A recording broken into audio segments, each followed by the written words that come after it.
बाबा की अवस्था भी 80 वर्ष की हो गई थी। एक दिन ऐसा वर्णन मिलता है कि नंद बाबा ने ब्राह्मणों का निमंत्रण किया और निमंत्रण किया, ब्राह्मणों को जिमाया तो महाराज खूब बढ़िया रबड़ी बनवाई, चकाचक भांग घुटवाई। ब्रजवासी भांग ज्यादा खाते हैं और भांग खा करके खूब रबड़ी थी। ब्राह्मण प्रसन्न हो गए और ब्राह्मणों ने प्रसन्न होकर के आशीर्वाद दे दिया, बोले बाबा तुम चिंता मत करिए और तुमने हमें बड़े प्रेम के साथ में भोजन कराया है, हम तुम्हें आशीर्वाद देते हैं कि आपके यहाँ पर पुत्र का जन्म होगा। नंद बाबा ने कहा, ब्राह्मण देवताओं कैसी बात करते हो, अरे बुढ़ापे में मेरे यहाँ पर पुत्र की प्राप्ति ये असंभव बात है। ब्राह्मणों ने कहा तुम चिंता मत करिए, हमारा आशीर्वाद है आपके यहाँ पर पुत्र अवश्य होगा। अब तो धीरे धीरे धीरे धीरे भगवान की कृपा से यशोदा मैया भी गर्भ से हो गई। धीरे धीरे महाराज जैसे ही समय नजदीक आया तो यशोदा मैया ने अपनी ननद को बुला लिया, जो नंद बाबा की बहन थी जिनका नाम था सुनंदा। एक बात बताएं, ये जो बिटियां होती है ना, बिटियां चाहे कितनी भी बड़ी पैसे वाली हो, लेकिन मायके में यदि कुछ खुशी का माहौल मिले तो महाराज ये लालायित रहती हैं कि हमारे यहाँ भतीजा जन्मेगा तो हमें कुछ मिलेगा। ये जो सुनंदा नंद बाबा की बहन थी ना, इन्होंने अपनी भाभी से कहा, बोले भाभी एक बात बताएं। बोले बताओ। बोले तुम्हारे यहाँ यदि लाला का जन्म हुआ तो मैं आपका ये 9 लखा हार ले लूंगी। यशोदा मैया ने कहा, यदि भगवान की कृपा से मेरे यहाँ पर लाला का जन्म हो गया तो मैं खुशी से ये 9 लखा हार आपको दे दूंगी। यशोदा मैया ने सुनंदा अपनी जो ननद थी उनको बुलवा लिया। यशोदा मैया सो रही थी और जैसे ही सुनंदा मैया आई तो यशोदा मैया के पास में एक चद्दर में छोटा सा बालक महाराज लेटा हुआ था।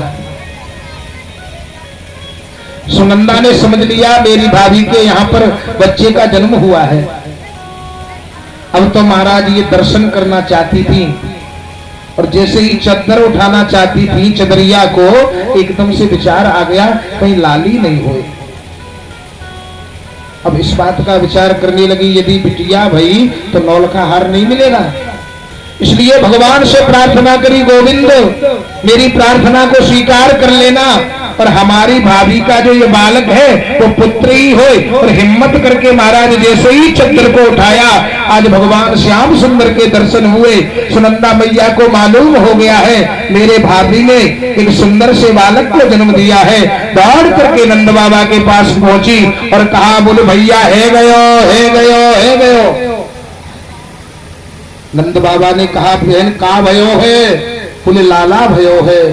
अब तो महाराज जैसे ही नंद बाबा को ये बात मालूम पड़ी कि महाराज मेरे यहाँ पर भगवान की कृपा से और बालक का जन्म हुआ है, नंद बाबा चल करके गए यमुना जी में और जाकर के स्नान किया, नांदी श्राद्ध किया, ब्राह्मणों को बहुत सारी दक्षिणाएं दी और गौओं का दान किया है।